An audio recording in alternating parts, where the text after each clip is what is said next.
Hello, beautiful people. This is Faisal.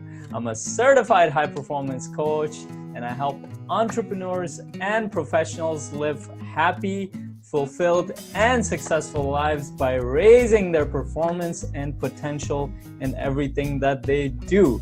Backed by popular demand, we have Michelle Collins back on our channel today, and we're going to talk about some amazing things today. So the topic of today's video is going to be, Michelle's going to introduce that topic.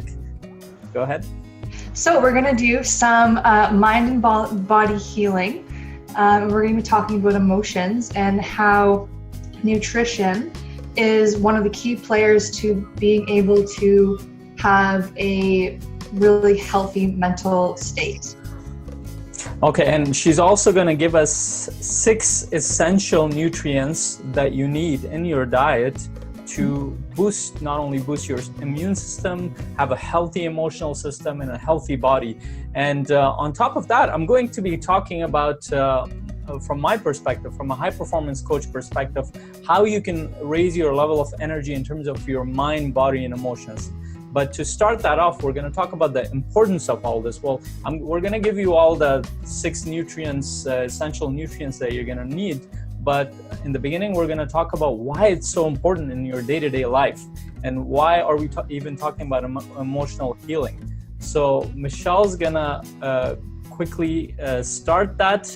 And if you want to know more about Michelle, by the way, I've actually interviewed her before, and she can quickly let us know what she does. But if you want to know more in detail, her amazing story, you can go to the video, which I'm going to link in this video as well. That's going to be on my YouTube channel. Go ahead, Michelle. Awesome. So I'll introduce myself quickly. My name is Michelle Collins. I'm a nutritionist and a iridology practitioner. I work in Baltimore, Ontario at a clinic, a beautiful clinic, Birch Health Studios. So let's get into it. So a little food for thought. Most people are achieving well below their full potential for intelligence, memory, concentration, emotional balance, and happiness. And with the right combination of nutrients, basically from my own experiences and from clients that I've seen, being able to give people the right combination of nutrients, it can actually work better than a lot of the drugs that we are taking right now to help with mood balance, without the side effects. And another bonus is that psychotherapy and counseling works best when people are optimally nourished. And that's huge, because even for myself, I can give my clients the best protocol, but if I'm not focusing on everything combined when it comes to emotions, to their environment, to the nutrient deficiencies that they have, it's all connected. So that's really something that I wanted to emphasize today, and I'm really excited that we're talking about this. I'm excited too. Let's go ahead. And the one thing that I really want to drive home is that most mental health problems can be solved, or at least considerably relieved, with the right nutrition, together with the right psychological support, guidance, and high performance life coaching. That's really what I want to drive home today. So we'll talk about the 5 foods that I think that everyone should be incorporating to kind of tune up their brain. And like Faisal said, if you guys have any questions, you can always contact me after, and we can kind of get it deep into the nitty gritty of it. Yeah, definitely. Okay, so do you want to start with I just want to mention that all the things that Michelle said, those are amazingly true, and most people are unaware of the fact that we need to look at health in a very different way.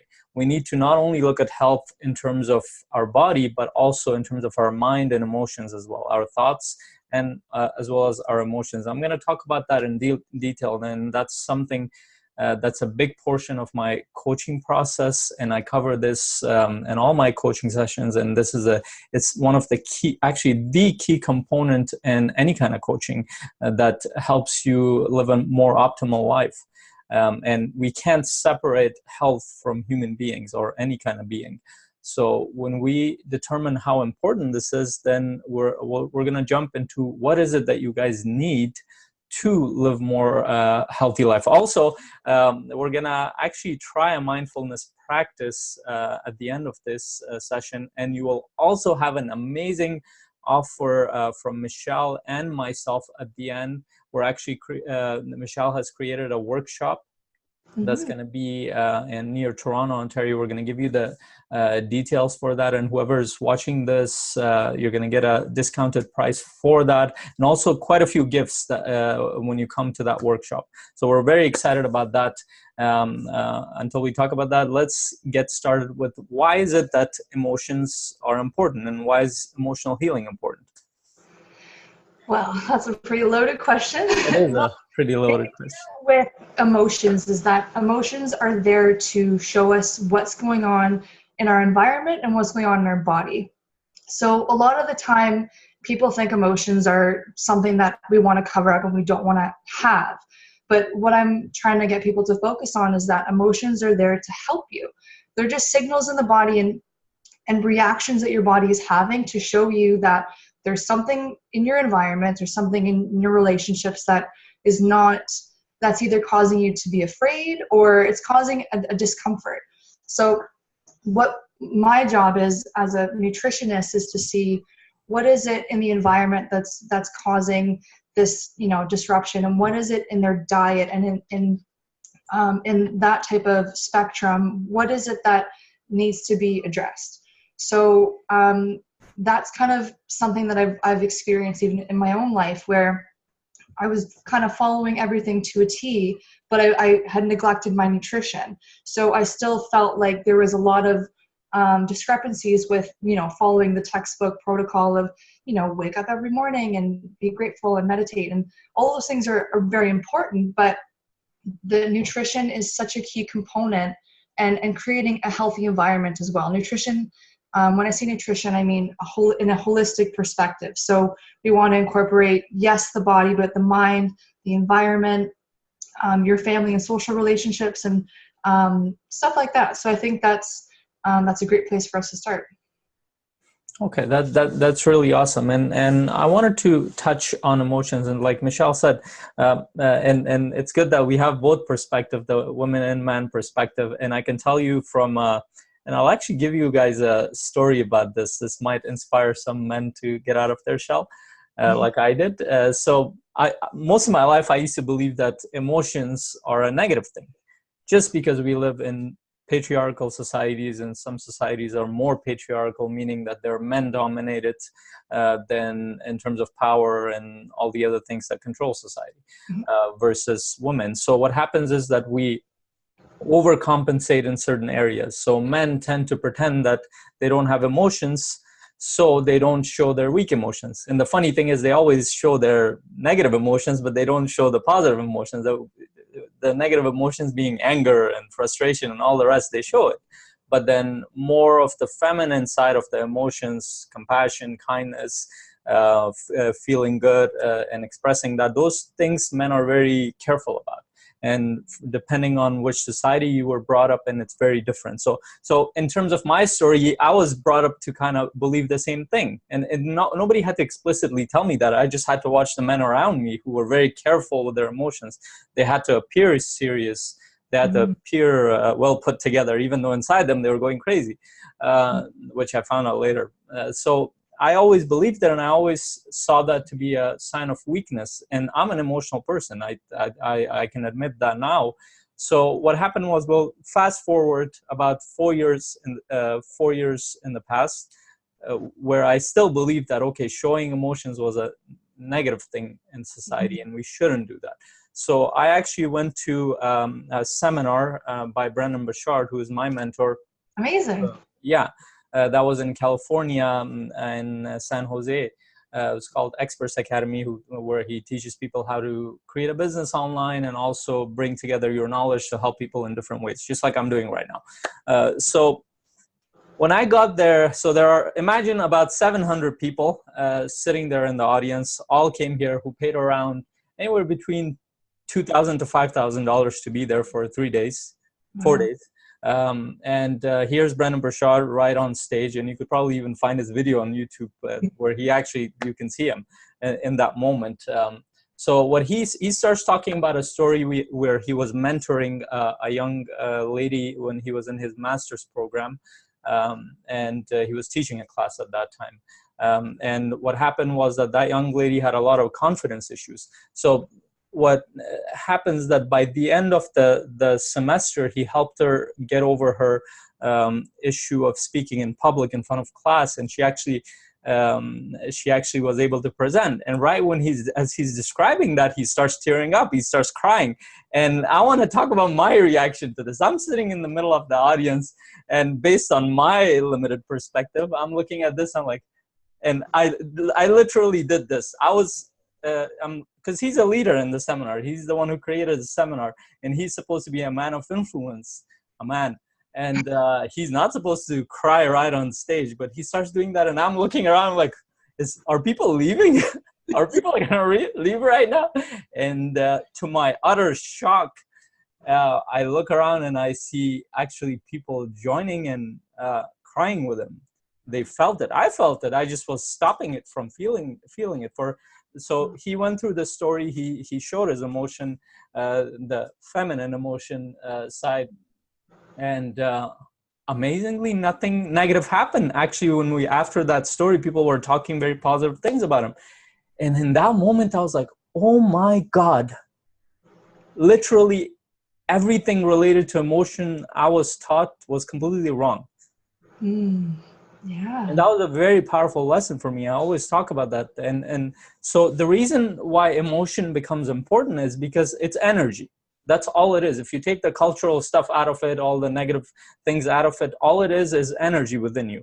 And I usually put this post up that unless you are feeling things, unless you're looking at the world from your emotional perspective, you can't really live your life. You cannot be a mental person and just a body person. Emotions is the bridge between the two.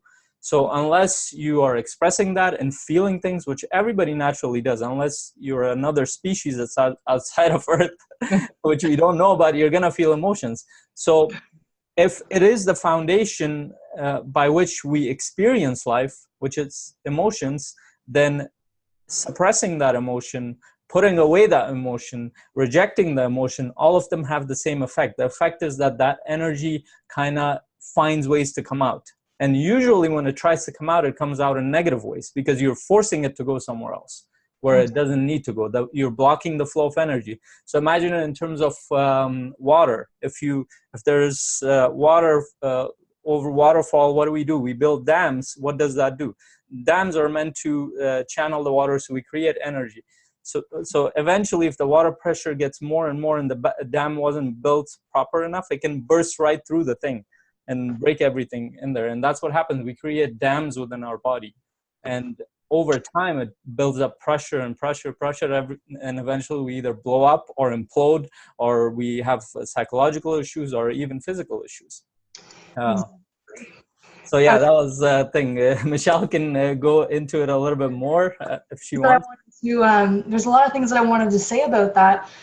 But first I'll start with your experience and how it's so important for people to recognize that there's a collective that we all have. So you talk about emotions as energy, and it is, but something that maybe you didn't realize at the time, but how powerful it was to experience someone else crying and being able to see other people being empathetic and kind of feeling that energy too. And then you'll notice that in the workshop that we'll be doing, when people come together and even to do like a group meditation, how much more powerful is that meditation? Because what we're all doing is collectively harnessing that energy and allowing it to manifest in such a broader, spectrum of healing and of love.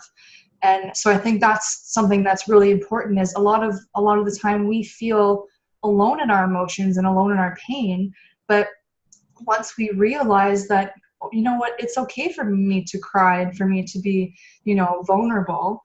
And once you realize that everyone is feeling the same and feeling kind of like, well, I feel a little disconnected, but it's such an amazing experience to, when you connect, especially with other people going through the same thing, the feelings that you can get and the type of healing that you can get is profound.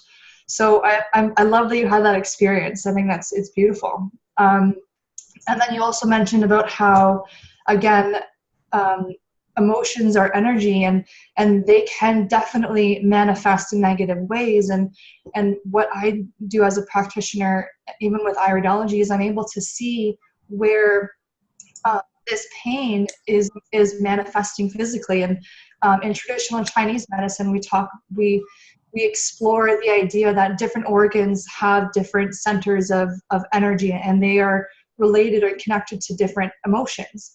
And that's something that we'll be exploring in the workshop, and I won't get into it now, but it's so profound for people to recognize that certain emotions really are connected, deeply rooted into our body. And once we can kind of shine light and really introduce people to reconnecting with that essence, it can, again, it's pretty profound with the type of healing that you can get. So it's very exciting. That's really awesome, and thank you for that. But I wanted to, and that's awesome that you brought the Chinese perspective on that. And now we're learning more and more, even in the Western world, Chinese practices are being introduced. And I still remember I went for physiotherapy a few years back, and they had the what do we call the needles? Acupuncture, yes. They had acupuncture, and I actually went because of an accident, and they were doing that on my back. And I asked the person who was performing that, she was not Chinese, she was trained here in a university for 4 years. So I just wanted to know one thing. I was like, so why does this work? How does this work? And she basically plainly told me, we don't know how it works, but we know that it works. So Yeah. they rejected a practice that has been performed for thousands of years in China, and we have Ayurveda from India and all kinds of other healing methods. But now we're even introducing it. A lot of times we don't even know the reason why it works, but it actually works by applying it. So that's one thing. But the other side of it is that now we're learning through medicine and science that emotions play a huge role. So if you want to look into this more, pick up this book by Gabor Mate, who is actually a researcher in British Columbia here, a medical doctor who deals with addiction quite a bit, and addiction of drugs and every kind of other things. A book is When the Body Says No. And that's exactly what the whole book is. And the body literally, so the whole thing is, amazingly, the way he wrote it is that he tracks the life cycle of people, not life cycle, life history of people from their childhood, from celebrities to his patients that he knew. And he tries to pinpoint how we can tell that the emotions they had is now manifesting into life-threatening diseases, from autoimmune diseases to cancer to all kinds of rheumatoid cancer, rheumatoid arthritis, to every kind of other disease that most of them we don't really have cure for. And all of those could be prevented if people are more aware of their emotions and how they feel and how to deal with that feeling. Now, here, we're not here sitting here and telling you to sit down and cry all the time. That's not the point of this, especially for the men who are about to jump out of their seat. That's not what we're doing. The point here is that how aware are you of your emotions that affect you negatively, especially, but also the emotions that affect you positively, so that you can amplify those more and deal with the emotions that are negative. So are we jumping into the 6 essential nutrients, or we're going into this more? We can jump into it. Though we could probably talk for ages about all of this. I know, so we could. I don't want to take up too much time for your viewers, but I think, well, the only last thing I would want to emphasize is what you just said about the positive energy and also the negative. And once we are able to recognize emotions are there to serve us, this transition from learning about emotions and kind of being okay with kind of figuring them out, the potential for the power of not only healing, but also the being able to really strive for excellence. And like, yeah, we want to optimize our body and our nutrition and our mind, but why not go the next step? why not be able to learn deeper and kind of be able to, yes, fine tune, but then use that and take it to the next level. So start to accomplish things that we never thought we'd be able to with this depression or with this anxiety or with, all of these different things that seem to be roadblocks. But what we can kind of recognize is they're not roadblocks, they're just a part of the journey. So I think it's important for people to recognize that, yeah, dealing with emotions sucks, but it's also so powerful because the potential that we have once we really become connected to this mind-body energy, it's again profound. So I think it's great that you brought that up. And that's amazing that you bring it up. And now I can go a little bit into why I deal with emotions in my coaching and why it's part of the process. And so one of the big sessions, or one of the big components of the high performance coaching, is energy. So the capital E energy, meaning that your mind, body, and emotions. So your emotional body, mental body, and physical body. So what that means is that how are you performing on a day-to-day basis physically? How much energy do you have day-to-day? And how are you? How focused are you on your work or whatever you're trying to achieve? Mm-hmm. How much mental focus and stamina do you have throughout the day? And the third one, which is probably the most important one, is the emotional side of you.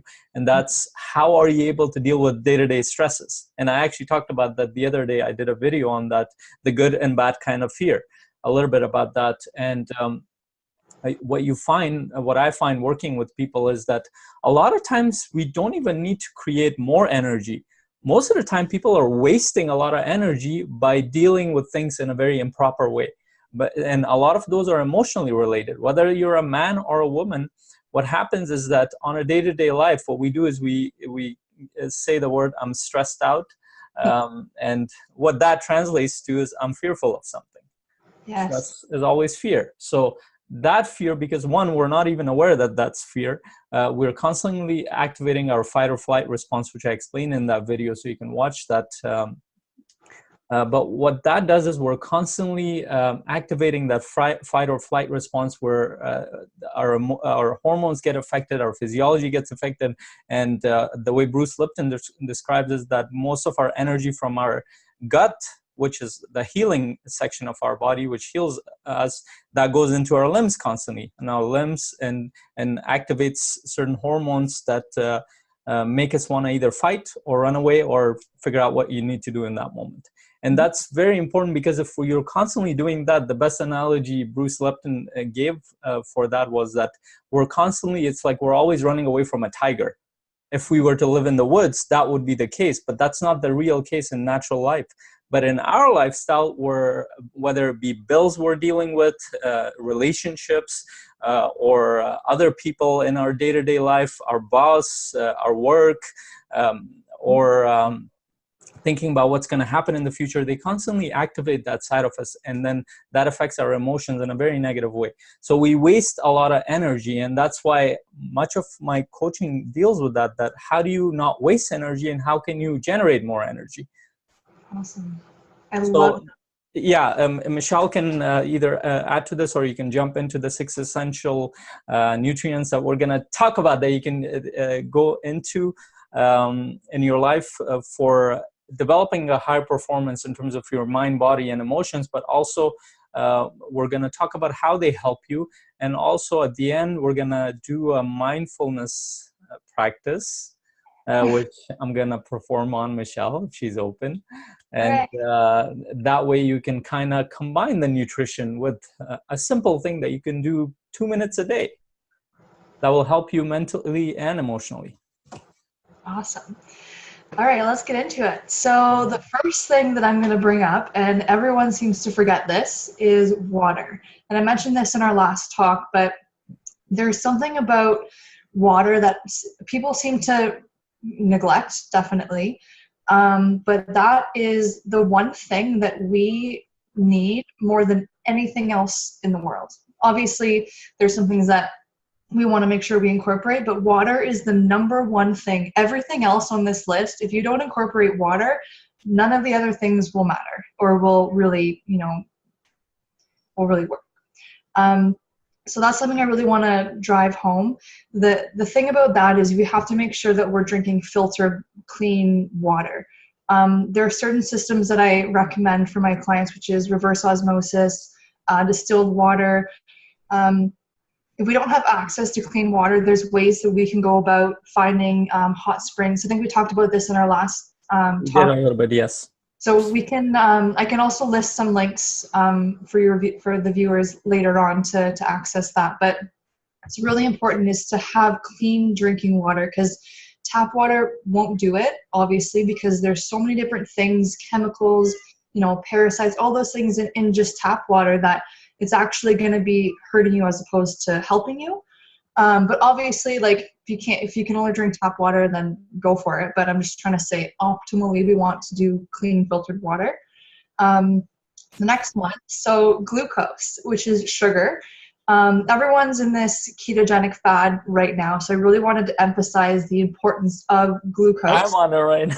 You're on it right now. I've been on it too, and I really think that it's beneficial for sure, but I really wanted to talk about how glucose is fuel for your brain. As long as we can keep sugar balanced and we're getting it from good, clean sources in moderate amounts, it's probably the most optimal. So complex carbohydrates are the best brain food out there that I've been able to find. So your brain actually consumes glucose more than any other organ in the body, and any imbalance with blood sugar is going to cause fatigue, irritability, dizziness, insomnia, poor concentration, depression, and much more. So that is something that's really important, is we want to make sure that we're getting it from good sources. So fruits and complex carbohydrates, so like whole grains and stuff like that.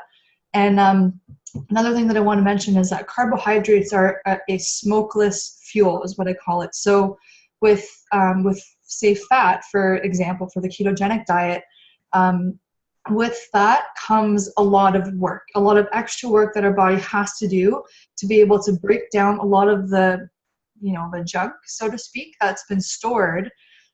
So it's a good source of energy, but we have to make sure that our body is able to deal with the extra stuff, the extra smoke, I like to call it. So then that way we can reach the potential and get the results we want from a ketogenic diet. So, and also I mentioned this before with you when we spoke about how some people can handle certain forms of fuel. So women in particular aren't necessarily ideally made to have super high fat diet.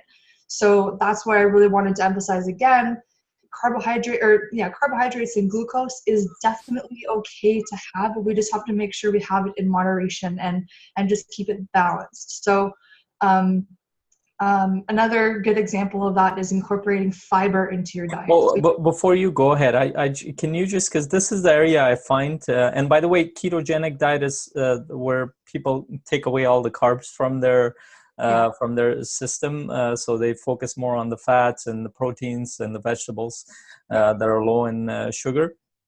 So you said that for the glucose, which is the sugar the brain needs, you mentioned fruits and also whole grain stuff such as wheat and rice and the rest of the stuff that people can eat.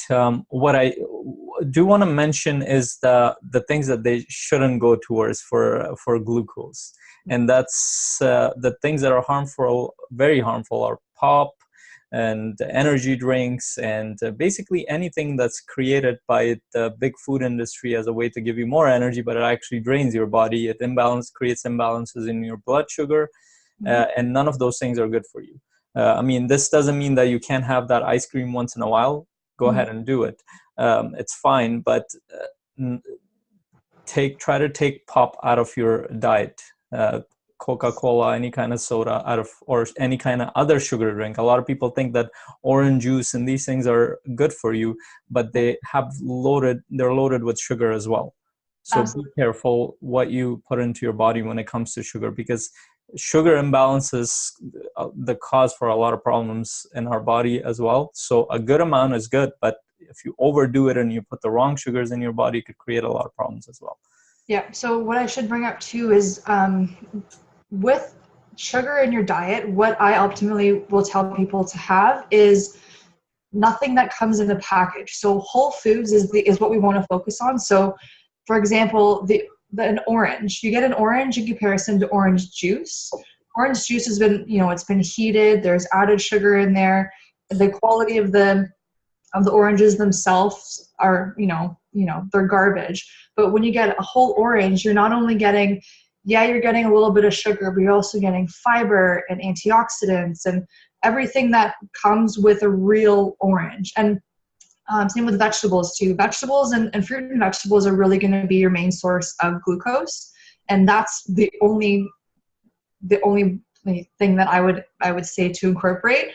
I don't like to recommend anything else other than fruits and vegetables. And you want to be able to enjoy yourself and have fun, but even if you want to have baked goods, I would say like make them at home and find a good recipe that has good wholesome ingredients and then play with it that way. Like treat yourself in yourself well. Don't treat yourself to go and give yourself garbage, because you're not actually treating yourself. You're just kind of hurting yourself. So that's something I like to really tell people. That's a really awesome point. And what she said was that whole foods means that something that either came out of earth itself and not modified by human beings. And if you have to eat something such as baked stuff, try to do it either at home. Almost always at home is better than anything outside that you can make for yourself at home, or find the good ingredients for it. So for example, if you need to use sugar, you can supplement that with raw honey. If you can. And also one thing I want to mention, a lot of people have this misconception. Some people know about the ketogenic and other diets too, but many people are gaining weight and they're always concerned about diabetes and cholesterol and all that stuff. It's actually, the culprit is not the oils and the fats. The culprit is the overuse of carbs and sugar. So even if you're eating carbs and sugar, make sure your portions are small. Why? Because for one thing, we don't really use most of that food in our diet.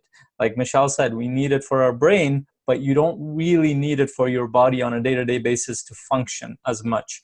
Because in the past, we used to be farmers and hunters and gatherers and all kinds of other stuff. And we did have a lot, even in the beginning of industrial age, we had a lot of physical labor, but most people are sitting on their desks in their cars or somewhere else where they're sitting or not doing anything. So you don't really need a lot of carbs. You need a small portion, but so keep the portions in the lower end. Exactly. And another thing to add on to that is you want to make sure that everything you're eating is nutrient dense. So we don't want to be eating a bunch of fruit all day, but if we can minimize the amount but increase the nutrient quality, that is going to be key. So that's why I'll tell people to eat fruit as much as they want in moderation.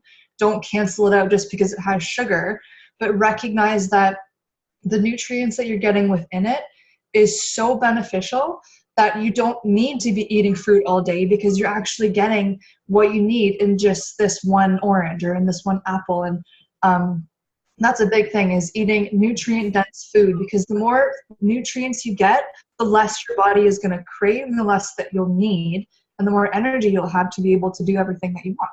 So that's pretty cool. That's awesome. Okay, let's get to the next one. What's the next one? Essential fatty acids are essential for the brain. So there's different types of omega fatty acids that we can talk about. So there's omega-3 and omega-6.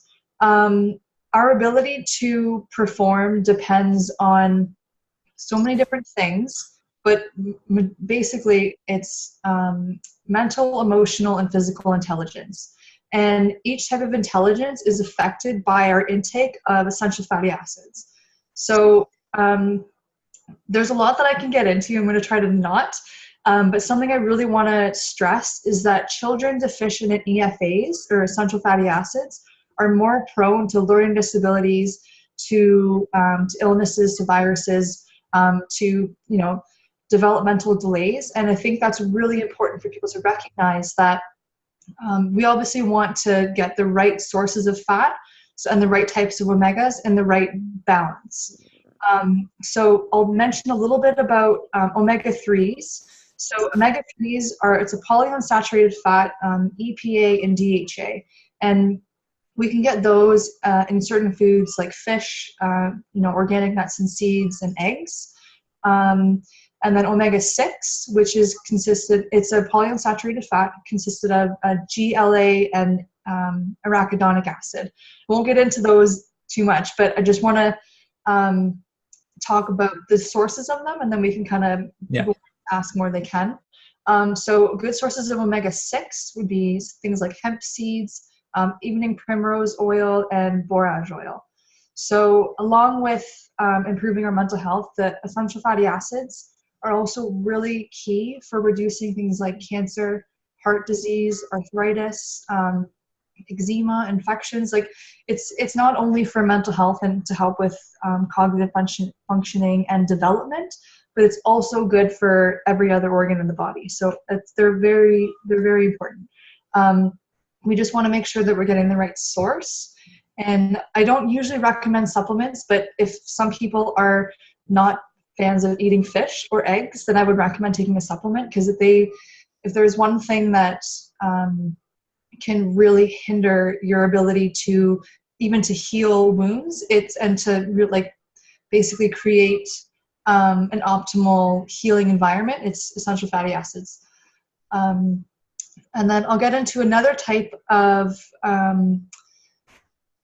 Michelle, in terms of that, so what about fish oil? And nowadays krill oil is becoming famous too. What about those? So there's different sources that you can get for fish oil. They say that the smaller the fish, the better. So like the anchovy, mackerel, sardine, those types of fish are optimal. Krill is definitely a great one as well. It's on the more expensive side, so if you can afford it, then that's awesome. If not, there's other types of fish and supplements and other types of fish that you can use that will still give you the same benefit. But I know that with krill oil, there's other things incorporated, and it's definitely a good one to incorporate, definitely. Okay, great. Okay, so phospholipids. So this is known as the intelligence fat. So what a phospholipid, I'm just trying to dim it down a little bit. Ultimately, they help make myelin, which is a sheath that actually wraps around all the nerves in your body, and it promotes a smooth run of the signals that's happening in the body. And it also makes something called acetylcholine, which is the brain's memory neurotransmitter, so the brain's memory signal. There's different types of phospholipids that I could talk about, but I won't bore you guys with it. So I'll just get down to the sources of where you can get these things. So lecithin, so you can get lecithin granules, which is usually from soy, or you can get it from sunflower as well. I usually go with sunflower lecithin, because with soy, there's a lot of complications that can come with that. And what I do is I recommend getting the granules and just kind of putting them into cereal or to yogurt. And you can also get lecithin through eggs and supplements as well. But what this lecithin has is choline. And that's kind of, for the most part, the main, well, I won't get into that. But anyways, it's an essential thing that we can help to improve the signaling that's going on in the body and in the brain. And then just to add to that, and also all these terms that we're talking about, phospholipids, the essential fatty acids, and all those, people can actually, you can go on YouTube or Google, just YouTube is the best way, search that, and somebody would you'll have an explanation of what exactly it is. We don't want to spend too much time explaining what the chemicals behind it and the biology of how it works and how it doesn't work. And also in terms of essential fatty acids and even phospholipids, if you do eat meat, there's one component, we talked about this before, in these one type of food that helps you with these, and a lot of cultures have it, is animal organs. animal organs and different parts of animals that most people in the West are not comfortable with. But look into your cultural stuff, whatever that is, and you will notice that a lot of the cultural foods that you eat, they are very high in these things, and there's a reason for that. So don't just go towards the Western diet just because it's been mentioned to be the more nutritious, because a lot of people didn't know about these things because the Western, especially the North American cultures, are very new. And they've left some of the stuff from their ancient European cultures. And even when you research the European cultures, they have a lot of these organs and other things that they put in sausages, they put in as in different forms so they can get these nutrients out of it. Absolutely. And I think we talked about this before, where in my practice, we really emphasize the fact that like cures like.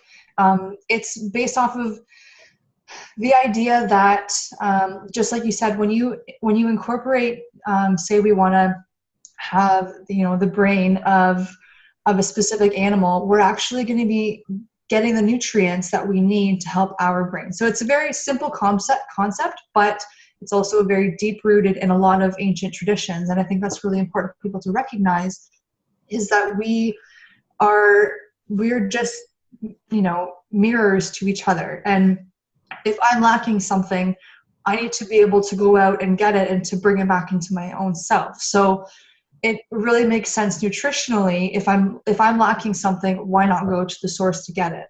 So I think that's really important. It's important to emphasize the quality of certain organ meats. We want to make sure that we're getting, or I would definitely recommend organic, so we're not getting, hormones and antibiotics and all that. But organ meats are where it's at. Yeah. All right, and then another one I want to mention is amino acids. And amino acids are the messengers, and they're the building blocks of proteins, which helps improve the brain's talking. So pretty much it allows, it sends messages from one cell to another, which is the function of a neurotransmitter. And the amino acids basically create and make up what this neurotransmitter is. So if we don't have amino acids, we're not going to be able to build these neurotransmitters to be able to create these signals and to create these mechanisms that we need in proper emotions specifically, but also brain functioning, memory, and all of that. So they're very important. And protein deficiency or amino acid deficiency is very common, actually, and it can cause things like depression, poor concentration. But we do see a lot of this in people who switch to a vegetarian, vegan diet, where you can definitely get vegetable source protein, and I want to emphasize that you definitely can. But there is an importance of not limiting yourself because you don't want to create a carbon footprint, or you want to promote a type of lifestyle where we give back to the things that we need for food, like animals and that proper care. I think that's really important. But the idea is, going back to evolutionarily speaking, we needed meat to be able to get what we needed. So I don't want to shy people away from eating meat or from a vegetarian protein source either. I think they're both mutually beneficial. With that, I want to emphasize to choose clean and lean sources of meat. So that being, chicken, turkey. You can definitely do, some red meats if you want occasionally. It's not the worst thing in the world, but focusing on clean, so organic, no hormones, no antibiotics, and lean. So lower sources of animal fat is really important. Yeah, and that's a great point you bring up in terms of vegetarian and meat diet, and also now the vegan is becoming very famous these days, and there's definitely a big environment. And by the way, when she mentions carbon footprint, for those who don't know that, that's related to the environment. How much are we affecting the environment? There's actually a way you can measure each person's carbon footprint, which is a lot higher in the Western world than it is in the East, and more Middle East and Asia and the rest of them. And that's much of it because people eat too much meat. Or I personally think that people eat too much processed meat. Yeah. Much of the North American society is focused on a lot of processed stuff, and the companies take advantage of that. Yeah. Companies like McDonald's and all these things, they market the hell out of these products because they can get people to eat it, and there are different reasons for why people are so addicted to these things. But the point here is that I feel like protein, you can get it from vegetarian, vegan, or a meat diet. But the thing that shocked me, because I didn't realize this, because we went through an experience with my daughter, that it wasn't the protein that was an issue. You can get it if you're smart about it, and if you have some knowledge of the protein, how you can get it from the nutrients. But it's the essential fatty acids. It's sorry, not the essential. The vitamins, the fat soluble vitamins that we get, that comes through more of the it comes more from the meat diet, which is the fat soluble vitamin A and D that's not there in the vegan diet, but it's limited in the vegetarian diet. For example, there's only one civilization that we know, that I know of at least, is the Indians, that were majority vegetarian. And the way they compensated for that was that they relied on water buffalo for milk, cheese, and butter, high quality butter and ghee for that. And that's where they got it from. But now a lot of people who go into vegetarian, vegan diet, they should consider either supplements or figure out how they can get those nutrients by consulting a nutritionist or researching on their own. Yes. So that kind of brings me into another component to this. And I didn't want to touch on it too much because we can get into this forever, but probiotics, you mentioned kefir. Probiotics are so important for maintaining the bacterial balance within your digestive tract and throughout your entire body, basically. So ensuring that we can get specific strains and specific cultures within our digestive tract is really important, because we talked about neurotransmitters before, and I think a lot of people know about serotonin. And serotonin, about 80% of it is actually made in our digestive tract. So if our digestive tract isn't working or isn't functioning optimally, or we have, bacteria in there that aren't supposed to be there, we're not going to be able to create the neurotransmitters, or these, happy hormones, let's say, that we would need. So incorporating probiotic food, so kefir, kombucha and sauerkraut, those things will really help boost our body's ability to be able to fight off infection, and also to boost your immune system. So that's a big one. And then our last thing that I want to talk about is smart nutrients. And those are really just vitamins and minerals that we can get through our diet on a regular basis that will really amp up everything else that I've just previously listed. The first one is B vitamins.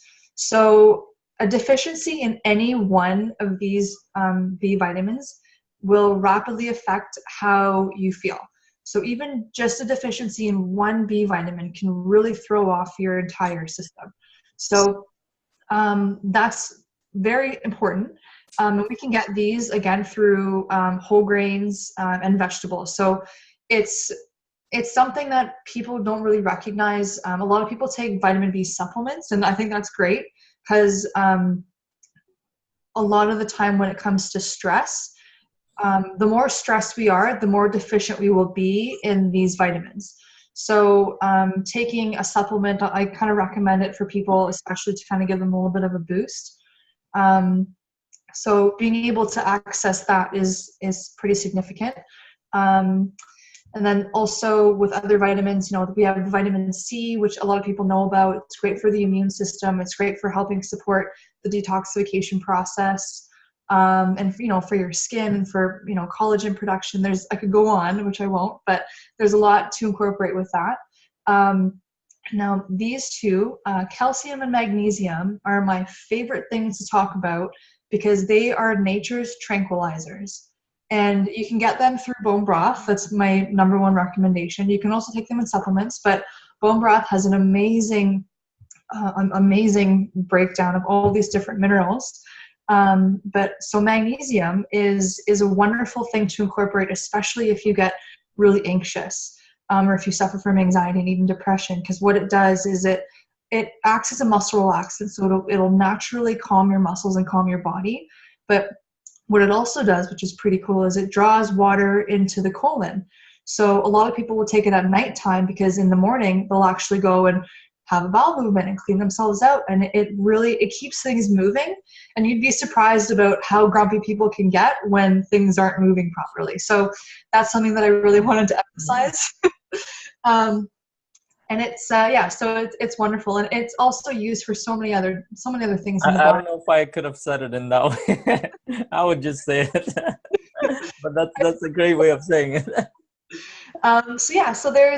So those are very, very important, not only for keeping the body calm, but also for supporting supporting your bones.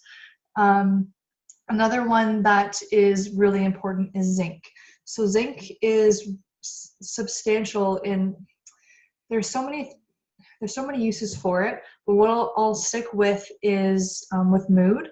There's been a lot of studies to show that people with eating disorders actually have a huge zinc deficiency, and it causes these imbalances and these mental distortions. So I think that was pretty profound when just to kind of emphasize the fact that if you're just deficient in something, you might not actually have all of these, crazy diagnoses of whatever the doctor has told you that you had. You might actually just have a deficiency in something that your body's, signaling you to say, hey, I feel like pretty crappy today.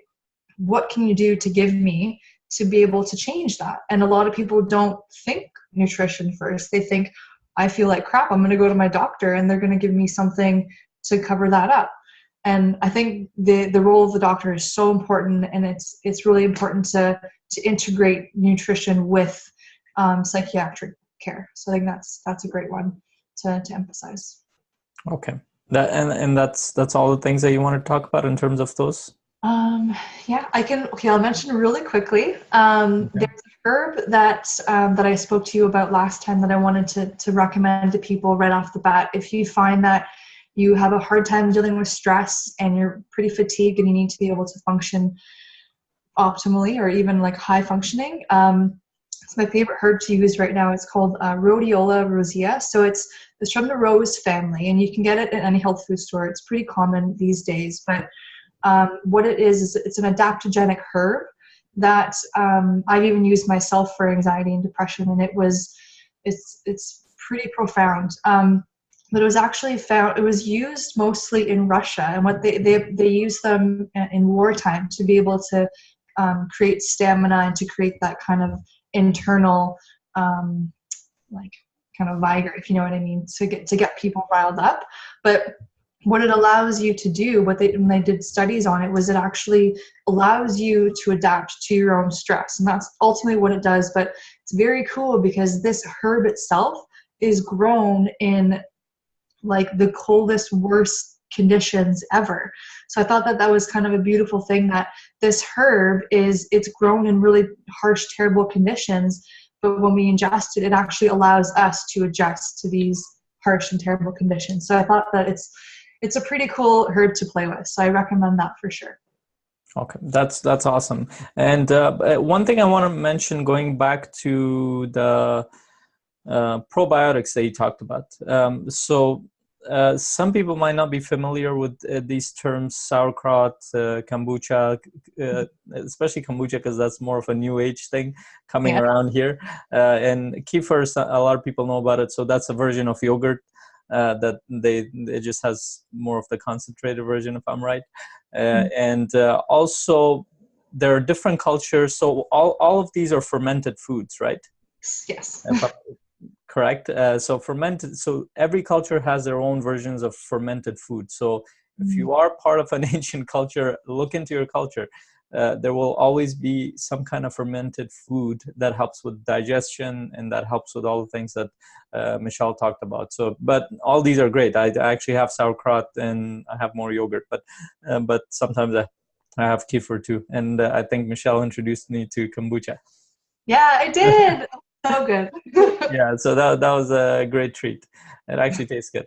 So let's quickly summarize this. Then we'll do that mindfulness practice. Cool. And what it is just a simple meditation that you can try at home. But I'll get to that. So just to quickly summarize, the reason Michelle here came, by the way, thank you very much for coming here and letting us know about all these nutrients, because there's so much to these things, and normally the public is not educated about these things. Whether, even if we are educated in the mainstream sense, we're taught about the basic things, but we're not taught where to get it from in an optimal way. So that's amazing that Michelle gave us different sources for these. And if you want to know more, like I said, you can research it on the internet. Take advantage of the amazing tool that we have. Aside from that, the reason why it was so important was that your like I mentioned in the beginning, your mind, body, and emotions, they're interconnected. So like Michelle emphasized, that sometimes it might not have anything to do with your thinking or what you went through emotionally, but it might be nutrient related. You might be deficient in something, and that's affecting your mind, that's affecting your thoughts, and they all work with each other. So if you're not moving enough, your body is not going to function properly. If you don't exercise regularly, it's not going to function properly. If you don't eat properly, it's not going to function properly. If you don't think positively and you don't feel positive on a regular basis, your body's not gonna function optimally. This doesn't mean that you always have to eat the perfect diet or you always have to think positive, and nobody does that. I'm not positive all the time, and I'm sure Michelle can agree with that too, unless she's introducing us to another realm. But most people I've met, whether they're at a higher level of performance or they're spiritual or anything else, we all have challenges. None of this means that you have to have a perfect diet or you have to have the perfect mindset, but you can work towards improving these. And as you improve these three components, you're able to deal with your emotions properly, your thoughts properly, your body will function better, your energy goes up, and you will be surprised as to how much of an effect this will have on you. So we'll go ahead and try that 2-minute meditation, and whoever's sitting here, you guys can actually follow along and you can try it as well. And I'll try to explain what it is, and whoever wants to try it, it'd be amazing. You'll see right away how you feel about this, and Michelle can hopefully give us a positive feedback here. So Michelle, like we discussed, I'm gonna walk you through in the beginning, and then once I tell you to when do you want to, so set your timer right now for about 2.5 minutes, and then once your timer goes off, you can come back on. Okay. You know, I don't think you can turn off your voice because I'm walking you through, so we'll keep it like that. We didn't really think this through properly, but in any case, so for those who are hearing this, you can follow along with this. I help my clients with this as well in a very similar way. So Michelle, what I want you to do is I want you to ground yourself. What that means is that plant your feet on the ground, and I know you're sitting so I can see you, and try to keep a more relaxed posture, but as straight as possible. You don't have to be stiff, but just try to be as straight as possible. And I want you to close your eyes and start breathing in through your nose and out through your mouth. I want you to take 10 deep breaths. And while you're doing this, I want you to set an intention to calm yourself. And I'm also going to get you to say the word release in your mind. So you're going to say release, release, release. And any thought, any emotion, any tension in your body, just every time you say the word release, your intention is to let that go. And just focus on your breathing. So after the 10 deep breaths, you're going to breathe normally in through your nose and out through your mouth. And say the word release in your mind. Keep saying it, release, release, release. And any tension in your body, any thoughts that come to you, just set the intention to let it go. It's okay that you get the thoughts, just keep saying release and focus on your breathing. And I'll let you know when to stop. And for those who are listening to this, you guys can do the same thing that I'm telling Michelle to do. That'll be a great experiment for you to find out how you feel.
Okay, so now what I want you to do, keep your eyes closed, focus on your breathing, but I want you to think about one thing. I want you to set an intention for the rest of your day, how you're going to feel for the rest of your day, or whatever you're focusing on. I want you to just think about how you're going to feel and think about whatever you're going into. And you can slowly open your eyes. All right, how do you feel, Michelle? Oh, great. It's so interesting how I always think that I'm breathing deeply, but I'm not until I actually close my eyes and really focus on trying to fill my lungs up. And when I do, I realize how tense I am. So that was a wonderful exercise, definitely. And even saying the word release is so powerful. And it just it creates an inner dialogue another inner dialogue that you have when you're trying to meditate and not think about stuff. Yeah. You can just remind yourself to really just release. It's such a powerful word. I love that.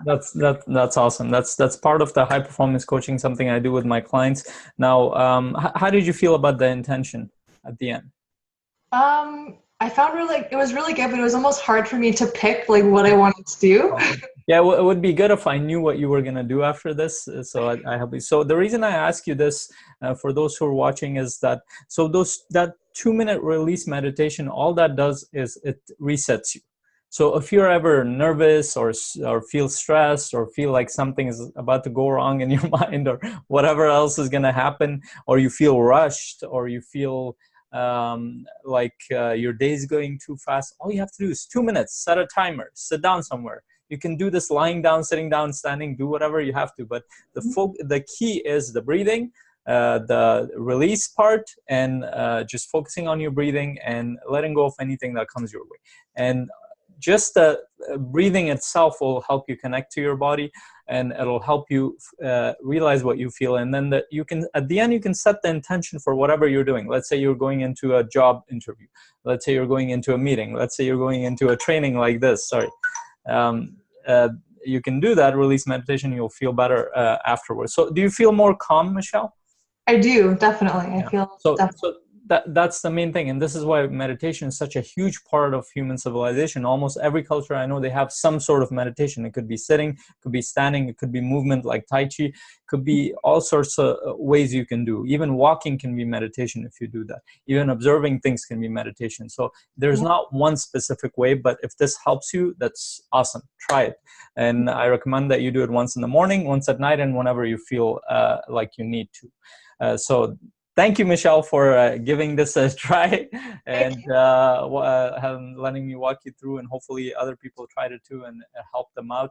So like we mentioned in the beginning, that you have to use nutrition in conjunction with certain practices, whether it be thinking more positively, focusing on the positive things in your life, or trying meditation practices, which we call mindfulness practices, or any other thing that helps you relax.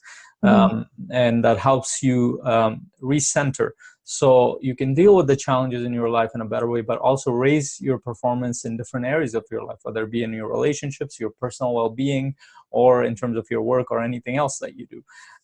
So we already summarized the whole thing. Now we have an amazing offer for you guys, and Michelle's gonna talk a little bit about that. and then I'll elaborate on that.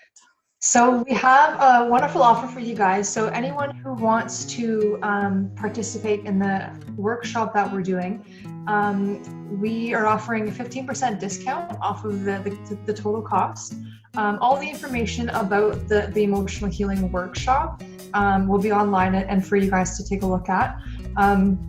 But it's really about emphasizing this connection, the mind-body connection, and using mindfulness practices, and also herbs and obviously nutrition as well, to be able to master our minds.